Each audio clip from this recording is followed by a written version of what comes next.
Vous écoutez l'épisode 79 du podcast Business en spa esthétique, faire évoluer ses techniques de vente en spa et institut.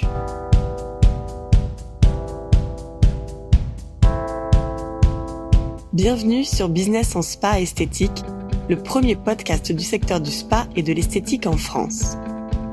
Je suis Tiffaine Modeste, la créatrice et directrice d'Expertise Spa Bien-être, et avec mon équipe, nous accompagnons les professionnels du spa et de l'esthétique qui veulent réussir. À chaque épisode de ce podcast, je vous propose de découvrir les meilleures astuces que j'ai mises en place au cours de ma carrière et qui m'ont permis d'atteindre le 1 million d'euros de chiffre d'affaires, les outils que je partage avec nos clientes et leurs histoires de réussite, et les témoignages des grands acteurs de notre secteur.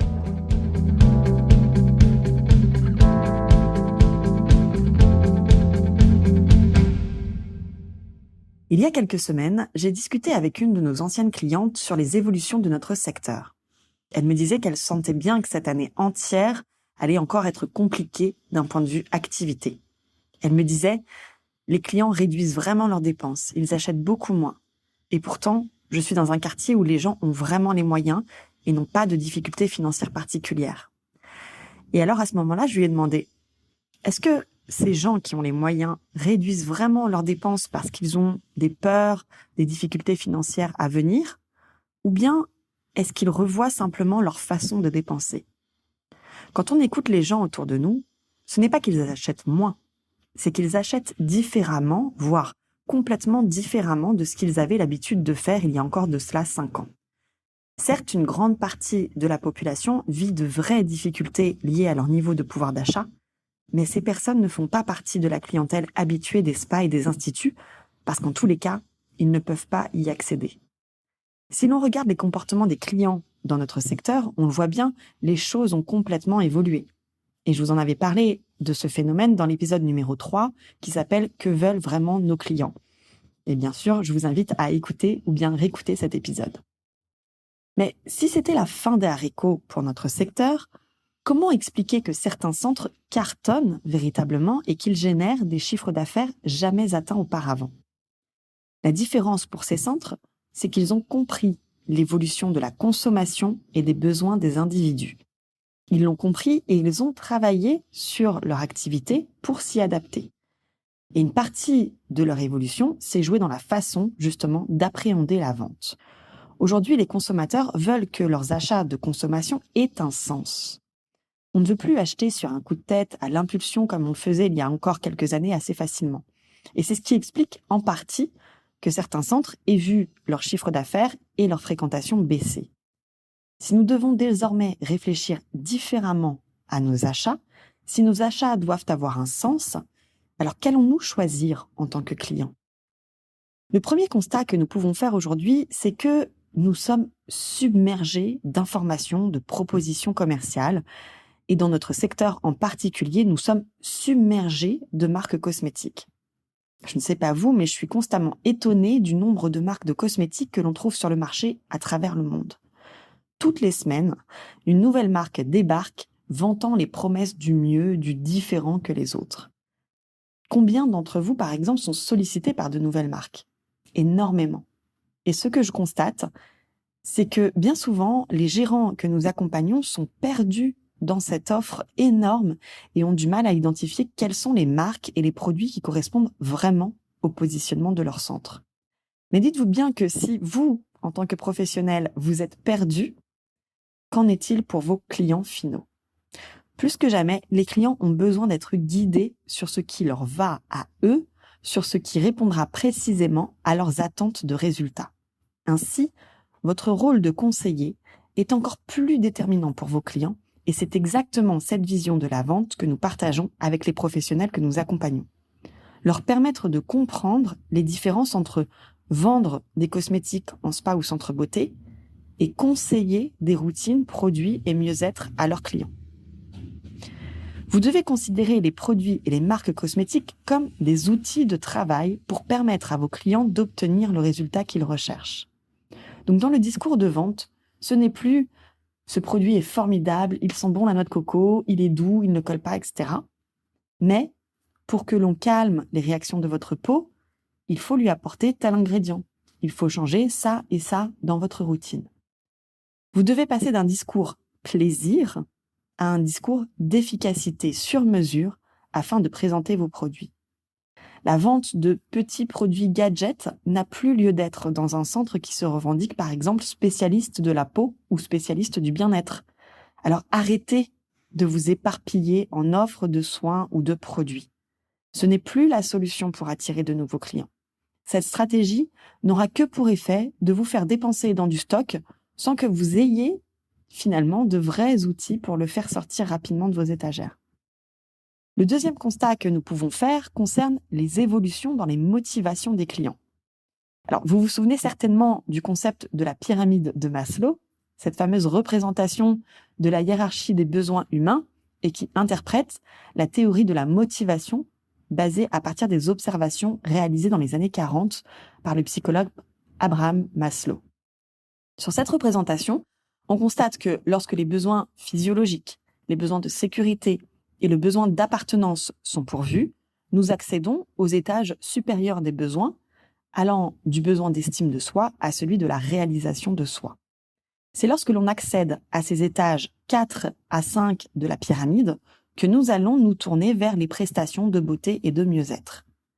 C'est lorsqu'il atteint ces niveaux 4 et 5 qu'un client se tourne vers des solutions qui vont l'aider à se sentir mieux dans sa peau ou dans son corps, à vivre mieux, en meilleure santé et à bien vieillir. Voilà ce qu'il faut retenir. Notre secteur n'est pas la priorité de tout le monde. Notre secteur intéresse les individus qui ont atteint ces niveaux d'assouvissement de leurs besoins physiologiques, de sécurité ou d'appartenance.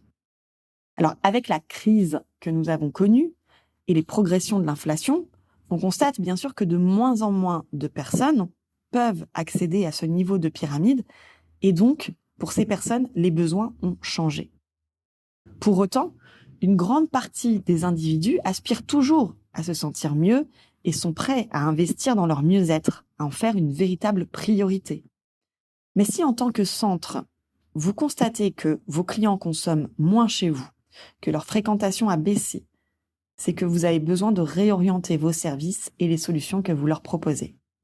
Et non pas en étirant vos prix vers le bas ou bien à grands coups de remise, parce que ce serait catastrophique pour l'avenir de votre entreprise, mais c'est en repensant votre offre de service pour l'adapter à ces nouveaux besoins et en travaillant différemment sur vos techniques de vente.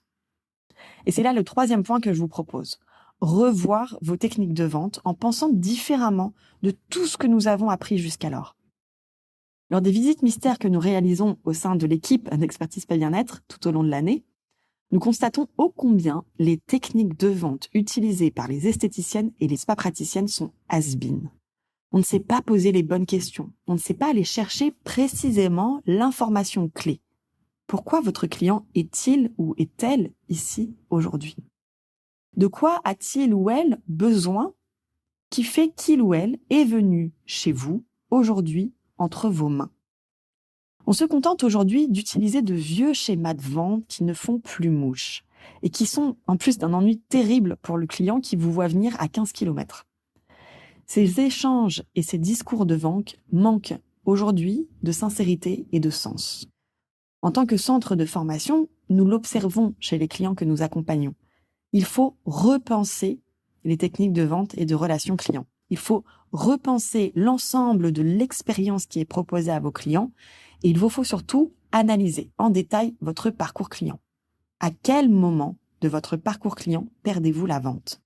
À quel moment de son expérience perdez-vous la motivation de votre client à écouter vos conseils? Comprendre la motivation réelle de votre client ou de votre cliente est indispensable pour augmenter les chances de réussir vos ventes. Aujourd'hui, vendre un produit cosmétique ne se fait plus comme il y a 3 ans. La vente par achat d'impulsion n'est plus vraiment d'actualité. Les clients réfléchissent plus longuement à leurs besoins et par conséquent à leurs achats. Aujourd'hui, pour vendre vos produits, il faut que vous montriez à vos clients quel est le sens pour eux d'utiliser ce produit.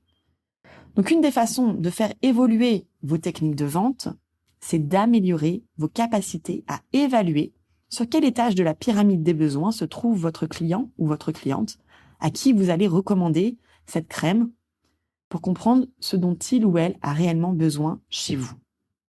Il vous revient de comprendre quelle est la motivation de votre client ou de votre cliente pour suivre vos conseils et acheter cette fameuse crème. Et pour cela, le seul outil dont vous avez besoin aujourd'hui, c'est un diagnostic clair et précis. Les diagnostics approximatifs tels que ceux que nous avons toutes et tous appris en école d'esthétique ou en formation vente ou en formation marque, en fait aujourd'hui n'ont plus d'efficacité. C'est vraiment une compétence à reconsidérer totalement par l'ensemble des professionnels aujourd'hui. Et surtout, si votre taux de transformation de vos recommandations en vente est de moins de 12,5%, alors là vraiment, réapprenez à faire un diagnostic précis. C'est grâce à votre capacité à mener l'enquête, à poser les bonnes questions, à écouter les réponses de votre client ou de votre cliente et à interpréter les signaux que vous allez pouvoir vous positionner sur cette échelle des besoins. Je ne vous le recommanderai jamais assez.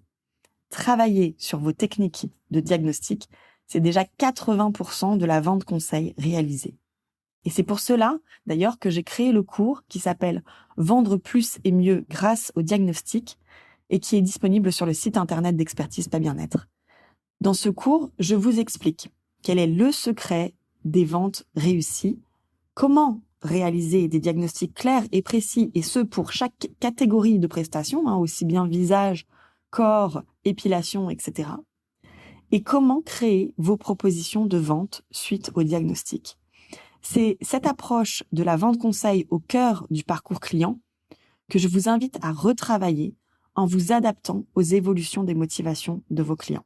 Parce que oui, la crise a changé énormément de choses et l'activité est de plus en plus volatile. Mais c'est bien à vous de faire évoluer votre façon de travailler. Je vous souhaite de très belles ventes et je vous dis à la semaine prochaine pour un nouvel épisode. Si vous aimez ce podcast, rendez-vous sur le site Expertise Pas Bien-être pour découvrir les cours et le programme d'ESVE qui ont déjà aidé des milliers de gérants, managers et leurs équipes à développer leurs compétences et les performances de leur business. N'oubliez pas de vous abonner au podcast dans votre plateforme d'écoute préférée et de nous partager votre avis. Cela nous aide énormément. Merci et à la semaine prochaine.